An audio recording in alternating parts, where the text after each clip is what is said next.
instrumentos neuropsicológicos del lenguaje. Capítulo número 1. ¿Qué es la neurolingüística?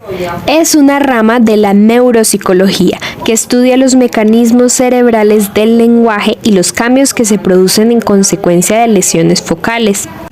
Estudia relaciones entre cerebro, conducta y ambiente en situaciones de normalidad y anormalidad.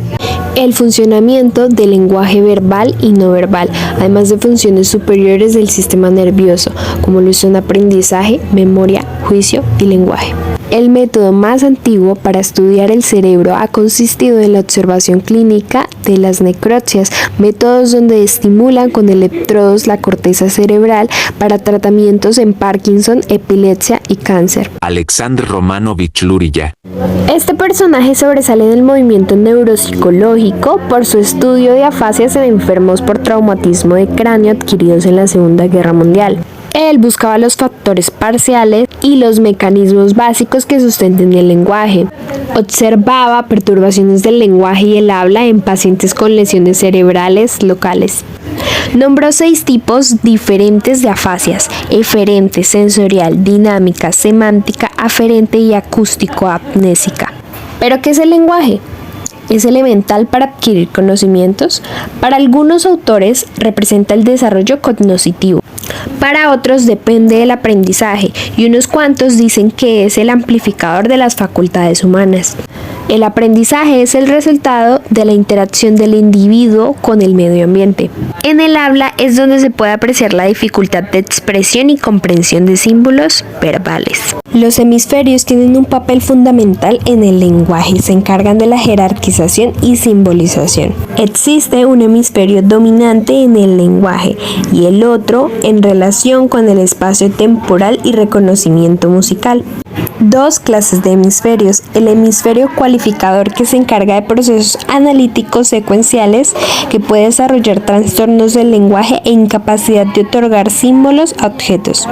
También está el hemisferio identificador, que se encarga de las relaciones visoespaciales, puede desarrollar agnosia, la incapacidad para reconocer la modalidad sensorial. Área de Wernicke. Esta área interviene en la comprensión visual y auditiva.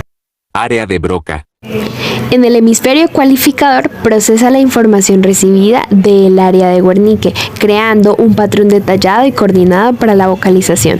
Luego proyecta este patrón en la corteza motriz, la cual produce los movimientos apropiados para que el aparato fonador pueda producir el habla. Circunvolución angular. Es la encargada de procesar la información de las palabras leídas. Historia. La historia de la neuropsicología, ciencia que estudia las relaciones entre el cerebro y la conducta humana. Los sumerios y babilonios consideraban que el hígado era el asiento del intelecto. Los hebreos decían que en el corazón residía el espíritu. En la medicina egipcia estudiaban el comportamiento de pacientes que tenían heridas en la cabeza. Hipócrates describió la pérdida de la capacidad de hablar como el resultado de una lesión en el cerebro. Galeno asocia la imaginación con el cerebro anterior y la sensación con el cerebro posterior. Alberto Magno dio las primeras localizaciones en los lóbulos del cerebro medio y el cerebelo, a funciones como lo son el sentido común, la imaginación y la memoria. Existió la teoría frenológica, cuyo fundador fue Galo, quien postula que el cerebro es el órgano de la mente y que cada una de sus partes corresponde a una determinada facultad mental. Él realiza un trabajo sobre los traumatismos cerebrales y su relación con determinadas funciones. Habla sobre la existencia de funciones concretas localizadas en el cerebro. También dice que el hemisferio izquierdo es el responsable del habla en la mayoría de humanos. Ellos dos aportaron por primera vez una prueba experimental donde hallaron centros cerebrales en funciones motrices. Descubrió que lesiones a nivel posterior daban lugar a dificultades en la comprensión del lenguaje entre los mecanismos de la recepción y los de la emisión. Que el habla natural está acompañada por una gran cantidad de actividades motrices. Las técnicas más novedosas en el estudio de las funciones del lenguaje son la tomografía computarizada de emisión de fotón único, para la valoración bioquímica y metabólica de la actividad cerebral, tomografía axial computarizada y resonancia magnética nuclear, para el estudio neuroanatómico del lenguaje, Capítulo número 2. Relación, pensamiento-lenguaje. El lenguaje y el pensamiento han sido objeto de estudio para diferentes disciplinas. En el caso de la filosofía, Platón dice que las ideas puras existen por sí solas. También Berkeley introduce la discusión entre pensamientos y lenguaje, que está fundamentada en la noción de la existencia de una realidad dada por los sentidos. Es decir, la realidad existe si los sentidos funcionan. Por otro lado, la psicología infantil estudia la evolución fonética que sufre la palabra en el niño, pero se descuida lo relativo a los otros niveles lingüísticos, como el de la estructura semántico-pragmático de los distintos actos de habla. La psicología lingüística establece que el pensamiento es habla sin sonido, pero también la Escuela de Wurzburgo considera el lenguaje una vestidura del pensamiento. Sin embargo, se ha considerado el lenguaje y el pensamiento como independientes y puros, donde su relación es algo mecánico. Este autor abarca en sus teorías las funciones mentales superiores y el desarrollo del lenguaje con relación al pensamiento. Tomando en cuenta el intercambio social y estudio sistemático entre la capacidad de pensamiento del niño y su desarrollo social, la psicología debe considerar que el medio de comunicación es el signo que permite que un sonido pueda asociarse con el contenido de alguna experiencia y de esta manera transmitir el contenido a otros seres humanos. El lenguaje interior, como función reguladora. Entre las funciones cognitivas tenemos la percepción, donde aún no es claro si es primero el lenguaje, que es quien crea nuestra imagen de nuestra existencia, o la realidad, que es producida por el lenguaje. Algunos se interesan por la idea de que el lenguaje crea la realidad y considera que el lenguaje contiene una visión particular del mundo, es decir, es el que va a determinar la forma como percibimos y concebimos la realidad. El lenguaje debe ser concebido como un producto social y comienza a desarrollarse en el niño en el momento que éste comienza a recibir instrucciones de la madre y es capaz de entenderlas y llevarlas a cabo. Es entonces cuando el lenguaje externo se convierte en lenguaje interno y comienza a regular las conductas del niño. Un dato curioso es que la influencia de la experiencia inmediata y el fortalecimiento de la instrucción verbal aparece aproximadamente a los 3 y 5 meses, ya que es a esta edad en la que maduran las estructuras de los lóbulos frontales del cerebro, que son las que inciden en la regulación verbal de los movimientos. Ahora, hablando del lenguaje interior, este es considerado como el que está privado de su parte motriz final. Piaget designó este tipo de lenguaje con el nombre de egocéntrico, ya que no estaba dirigido a otras personas y no era comunicativo. Uno de los rasgos característicos es su estructura semántica, que nunca designa un objeto, no denomina estrictamente y falla la actividad verbal orientada, es decir, los pacientes son capaces de mantener una conversación cotidiana, pero se bloquean cuando se les pone a resolver un problema. Relación lenguaje-cerebro. El lenguaje debe ser considerado el resultado de una serie de procesos que interactúan y dependen de mecanismos cerebrales. Sin embargo, las asociaciones que se pueden hacer hoy en día entre el lenguaje y las características del sistema nervioso central no necesariamente implican una relación evolutiva. Paul Broca, en un encuentro de la Sociedad Antropológica, expuso el caso de un paciente hemipelégico, carente de habla y quien a causa de una infección en su pierna falleció. Al realizar la autopsia, se le encontró una lesión superficial en el lóbulo frontal izquierdo. Relató también que en otra oportunidad acudió a su consultorio un caso similar, y a ojo desnudo él pudo observar que se presentaban cambios exactamente en el mismo lugar. Gratiolet se refirió a casos en los que las lesiones frontales no habían producido desorden en el habla. Con base en estas observaciones se cuestiona acerca de por qué los micos no podían hablar si poseían los lóbulos frontales. Se concluyó que la pérdida del habla no corresponde a la pérdida del lenguaje, porque los pacientes carentes de habla pueden acudir a otro tipo de signos, los manuales, por ejemplo, para comunicarse. Broca acuñó el término afemia en lugar del entonces existente, alalia, para describir el fenómeno que esté observando. Posteriormente el término afemia fue cambiando por el de afasia, para describir la pérdida del habla. A este respecto, Broca se pronunció diciendo que la afasia implicaba una pérdida del habla causando por una pérdida de las ideas, mientras que afemia surgía la presencia de las ideas pero la ausencia del habla para expresarlas. Ubicación del lenguaje, en el cerebro. Cuando estudiamos su organización en el sistema nervioso, estamos examinando algo que pertenece a la esencia de la naturaleza humana y a la relación entre cerebro y pensamiento. En los últimos años se han producido muchas especulaciones sobre la relación entre la utilización de las manos y la organización cerebral del lenguaje. Estas hipótesis surgieron después de realizar algunos experimentos en personas enfermas que tuvieron que ser sometidas a algún tipo de intervención quirúrgica a nivel cerebral. Penfield y Robert distinguen tres regiones involucradas en el lenguaje, las cuales son la región posterior temporoparietal, el área de Broca, que comprende las tres circunvoluciones anteriores y el área motriz de la cara, y el área motriz suplementaria, que es la menos importante de las tres, pero puede cobrar importancia si las otras son destruidas. Bueno, un dato curioso es que los pacientes zurdos o con antecedentes de zurdería en la familia tienen mayores posibilidades de recuperación del habla, en el caso de la hemiplegia o de afasia debidas a accidentes vasculares que de los pacientes diestros. Por esto, es un hecho establecido que las funciones del lenguaje dependen más de un hemisferio, el hemisferio dominante, que del otro, encargado de las relaciones espaciotemporales. Asimetría cerebral del lenguaje. Durante mucho tiempo se pensó que el hemisferio dominante era el izquierdo y se afirmó que había una correlación entre este y el hecho de que la mayoría de las personas fueran diestras. Con el tiempo se ha empezado a considerar que cada uno de ellos es dominante para ciertas funciones y no para otras, aceptando que el hemisferio izquierdo es dominante para el habla, la lectura y la escritura, es decir, está dedicado preferentemente a la conducta verbal, y el hemisferio derecho sería dominante para la orientación espacial, el reconocimiento de caras y objetos, entre otras, pero teniendo al menos un potencial para el lenguaje y para los aspectos productivos del habla.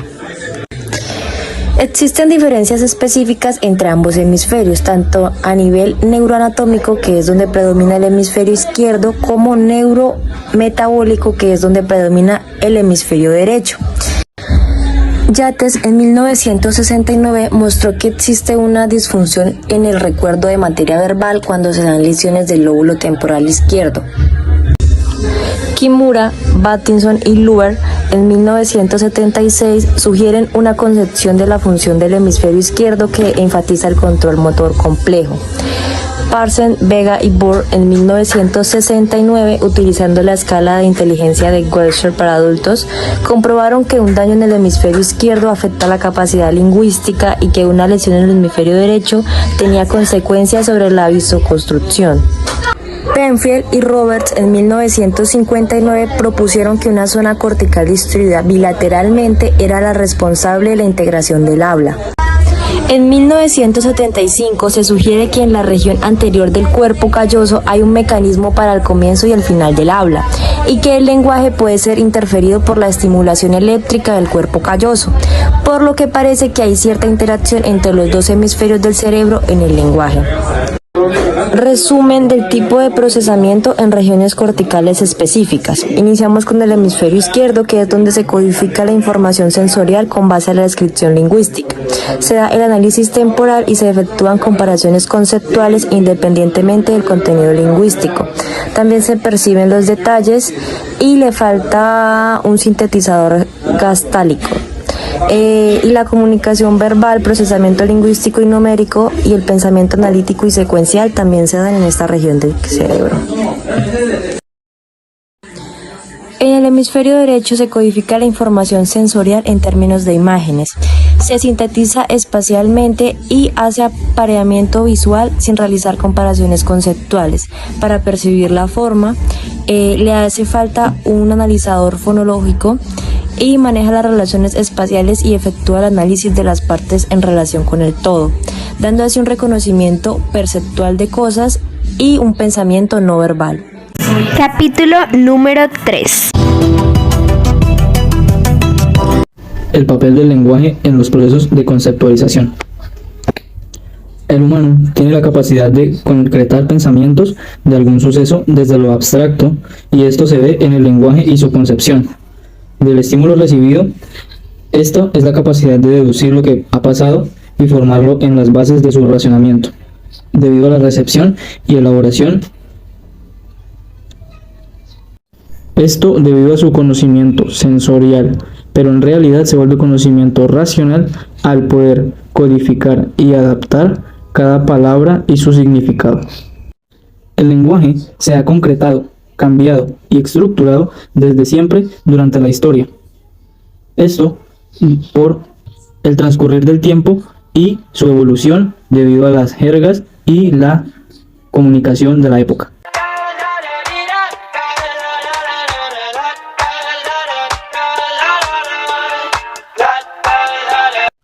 Su elemento es la palabra, parte que individualiza los objetos o sujetos del cual se hace referencia. Esta palabra se encarga de codificar lo que se refiere a conexión con la experiencia o sucesos relacionados a lo que está nombrando. Aprendizaje del lenguaje.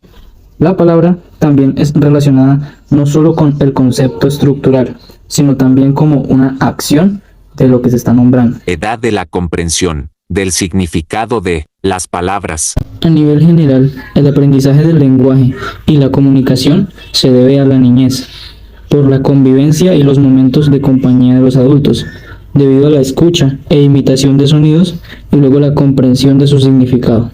Esta imitación de sonidos, como lo son los balbuceos, se pueden modificar y cambiar su significado a los 2 años de edad, debido a un mayor nivel de gesticulación y mejor entendimiento. Lo que puede hacer notar la diferencia del lenguaje animal al lenguaje común de las personas es que la palabra toma un sentido objetivo, con la forma de sustantivo, verbo, adjetivo, preposición, etc.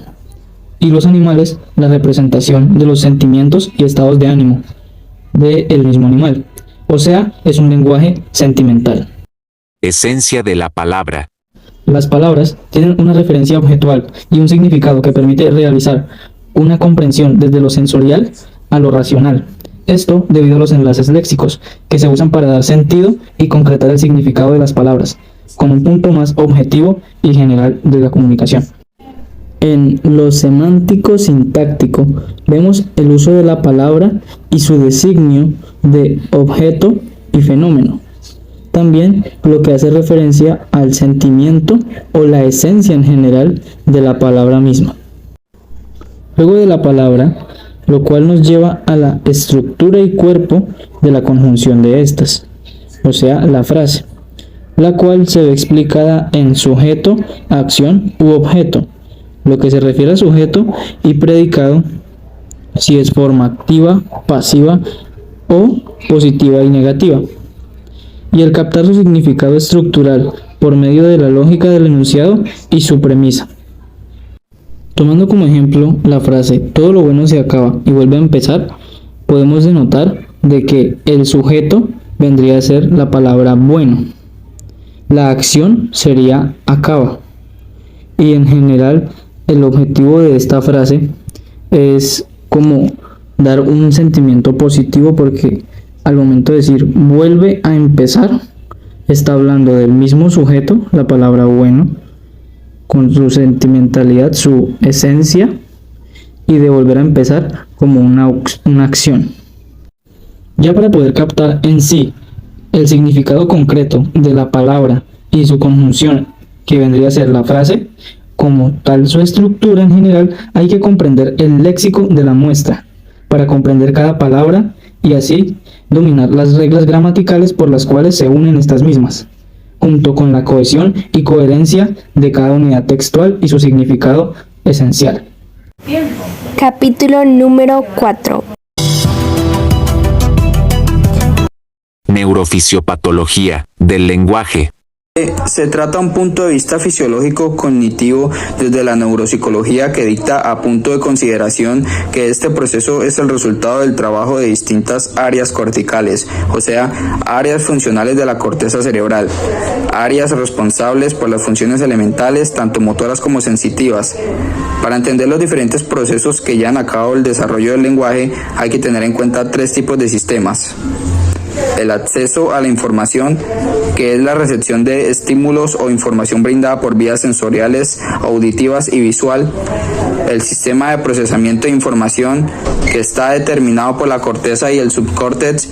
Y por último, el sistema de respuesta a dicho procesamiento, que está determinado por las vías eferentes, o sea, la información que se traslada del sistema nervioso central a los órganos o sistemas periféricos que dan respuesta a acciones motoras, expresivas y gestual.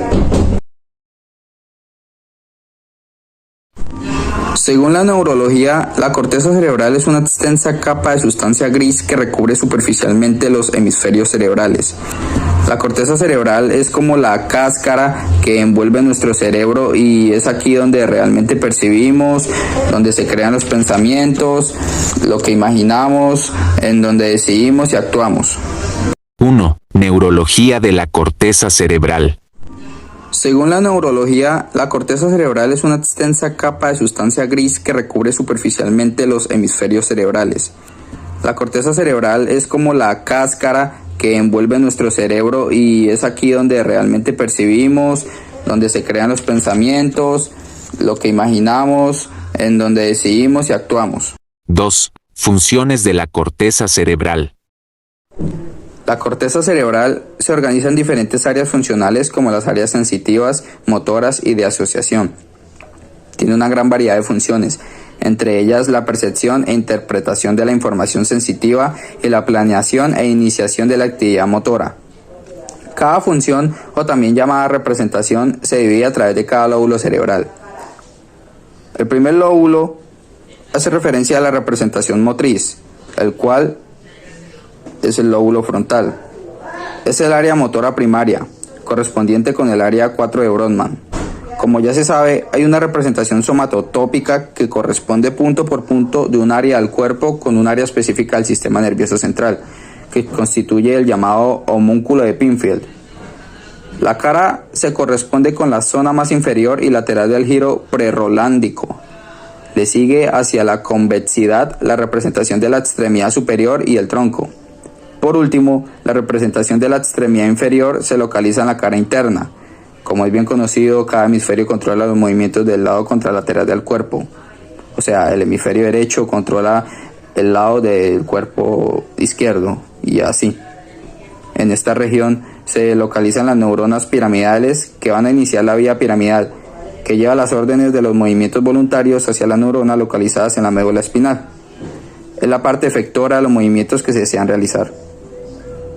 La lesión o ablación de esta zona genera una pérdida irreversible de la movilidad voluntaria de la zona afectada correspondiente, excepto si la región interesada corresponde a la cara, dado que pues tiene representación bilateral. Pérdida de la atención y de la memoria de fijación, cambios de temperamento o estado de humor. El otro lóbulo hace referencia a la representación sensorial, el cual es el lóbulo parietal. Cuenta con varias zonas funcionales, todas ellas dedicadas a recibir información sensitiva. Estas áreas se distribuyen en área sensitiva primaria, área sensitiva secundaria y área de asociación sensitiva y área de asociación sensorial. En conjunto, estas áreas corresponden con las áreas 1, 2 y 3, 5 y 7, 40 y 41 de Brodmann. Tras una lesión en esta zona, se pierde la habilidad para reconocer los objetos por el tacto, discriminar sensaciones, señalar diferencias de grado e intensidad, localizar un punto o reconocer la distancia entre dos puntos y ubicar la posición de las partes y segmentos del organismo. La siguiente es la representación visual, la cual corresponde al lóbulo occipital. Tiene dos zonas bien diferenciadas. La primera, que es la corteza visual primaria, corresponde con el área 17 de Brodmann y está situada alrededor de la cisura calcárina. Es un área de proyección primaria donde termina la vía óptica. La siguiente es la corteza de asociación visual, que se corresponde con las áreas 18 y 19 de Brodmann, que rodea el área 17. Su función es integrar información visual y compararla con experiencias, de forma que su lesión impide reconocer objetos en el campo visual contralateral. La siguiente es la representación auditiva, la cual está ubicada en el lóbulo temporal, el cual es una estructura más compleja que los anteriores lóbulos, la cual se diferencia en varias zonas corticales que tienen que ver con la audición, la memoria, el comportamiento, el olfato y el área visual y el lenguaje. Centrándonos en el área auditiva, Se pueden diferenciar dos zonas junto con la asociación de una tercera. La primera es el área auditiva primaria, que corresponde con las áreas 40 y 41 de Brodmann. Esta recibe información bilateral y su lesión va a provocar mayor dificultad de reconocer los sonidos en el oído contralateral.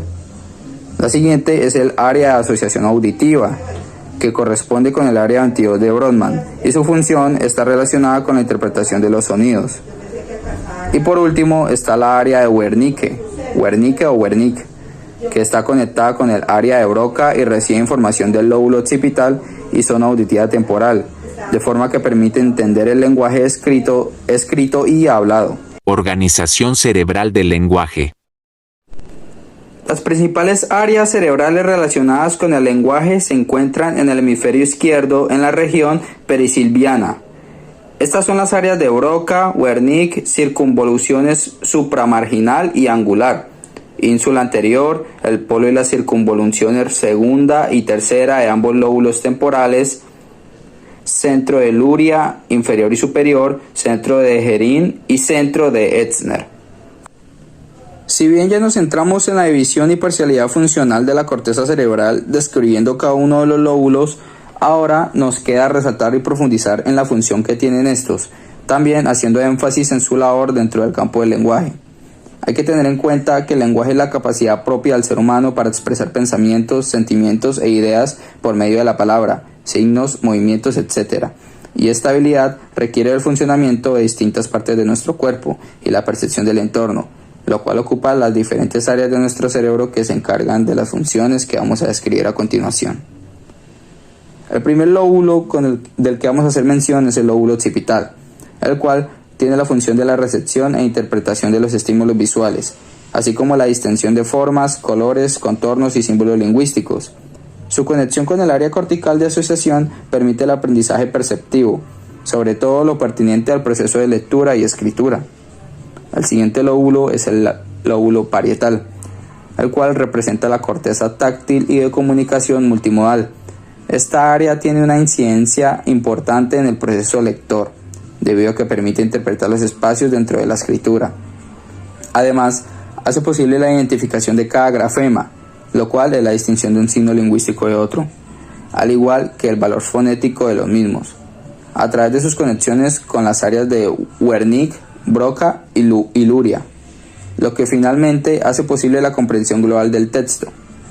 El siguiente es el lóbulo temporal, el cual representa la corteza auditiva. Tiene un papel importante en funciones superiores y complejas relacionadas con la visión, la audición y la conducta afectiva, emotiva y social. Este lóbulo ha sido asociado con múltiples funciones neuropsicológicas, destacándose las relacionadas con la información auditiva y los procesos de memoria, siendo la comprensión del lenguaje una de sus funciones más estudiadas. Por último, las partes mediales del lóbulo han sido asociadas con el lenguaje verbal, la música, la discriminación de tonos, ritmos y sonidos en general y la percepción del tiempo. El siguiente lóbulo es el frontal. Entre las funciones más importantes de este lóbulo encontramos la capacidad para la síntesis o la integración de múltiples funciones, la atención selectiva, la memoria y la programación motriz, es decir, funciones motrices, sensoriales, perceptivas, cognitivas, etc. La parte posterior del lóbulo está relacionada con el aprendizaje motor, con la coordinación y automatización del lenguaje motor. La parte anterior está implicada en la mayoría de funciones complejas del ser humano, que va desde el campo afectivo, emotivo y ético-moral. Las principales áreas cerebrales relacionadas con el lenguaje se encuentran en el hemisferio izquierdo en la región perisilviana.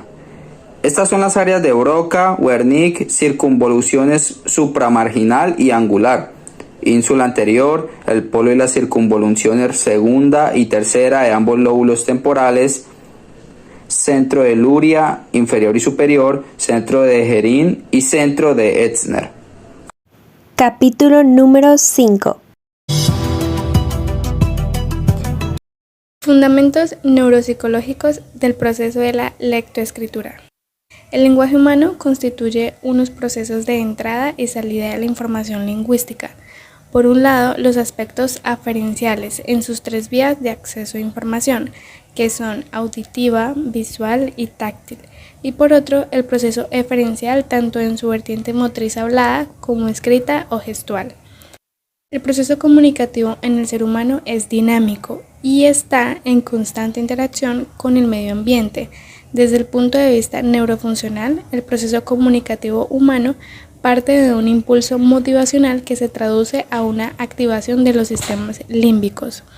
Leer es interpretar unos signos gráficos y abstraer de ellos un pensamiento.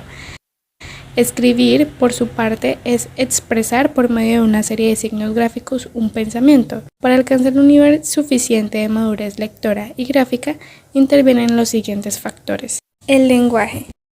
La lectura significa para el niño la conquista de otro código que le exige un mayor esfuerzo que el aprendizaje del código oral. Para estar en condiciones de aprender a leer debe estar dado el primer paso en este proceso, que es el de hablar. El lenguaje oral también tiene un proceso evolutivo que depende directamente de una parte de los órganos de fonación, por otra parte del desarrollo intelectual y por último de la influencia del medio sociocultural, ya que la imitación juega un papel decisivo en su adquisición. Nivel mental. La lectura y la escritura no se basa solo en el reconocimiento de formas en el espacio, sino que implican además unos procesos de generalización y abstracción. Intervienen pues en un elemento intelectual. Ok, les traduzco esto. El niño pequeño no tiene una capacidad de abstracción, pues su inteligencia es de tipo práctico, fundamentada en su actividad psicomotriz. Hacia los 4 años recuerda y representa acciones. Su pensamiento es mágico y activo, dependiendo de su afectividad. Hasta los 6 años, el lenguaje le ayudará a estructurar su pensamiento con numerosas experiencias verbales concretas. Desarrollo psicomotor. En los primeros años de la vida, el factor motor es fundamental en el desarrollo del niño. En los 3 primeros años, los movimientos son descoordinados. Poco a poco adquiere cierta coordinación. El niño está siempre en movimiento, imita y repite gestos, los inventa, adquiere coordinaciones nuevas. Sus juguetes constituyen una exploración de sus posibilidades motrices y sensoriales. En cuanto al conocimiento, hacia los 5 años elabora el primer esquema corporal. El conocimiento del propio cuerpo es de gran importancia en las relaciones entre el yo y el mundo exterior, pues es un elemento indispensable para la constitución de su personalidad. Desarrollo perceptivo. Las formas elementales de la percepción comienzan a desarrollarse en los primeros meses de la vida infantil. El niño comienza diferenciando dentro de un contexto vago todo aquello que lo motiva. En edad preescolar se caracteriza por falta de detalles y una serie de actividades que le proporcionarán la experiencia necesaria para formar las percepciones. Paulatinamente irá distinguiendo colores, formas, tamaños, sonidos y la percepción espacial. Factores emocionales. El niño pasa por una serie de etapas madurativas a través de las cuales va configurando su personalidad. En todos los niños con dificultades de aprendizaje se comprueba la existencia de problemas psicológicos como causantes de dichas dificultades. Los trastornos de aprendizaje suelen aparecer en los primeros años, relacionados con el desarrollo motor, el lenguaje y el control esfinteriano. A partir de los 6 años, el aprendizaje escolar puede poner en evidencia perturbaciones hasta entonces ignoradas, como lo pueden ser trastornos del lenguaje, de la psicomotricidad y de la percepción, dificultades de adaptación, inmadurez afectiva e inestabilidad emocional. Todo aquello puede conducir al fracaso escolar con sus secuelas de problemas de lectura, escritura y cálculo. Por ejemplo, dislexia, disgrafia, discalculia, entre otros.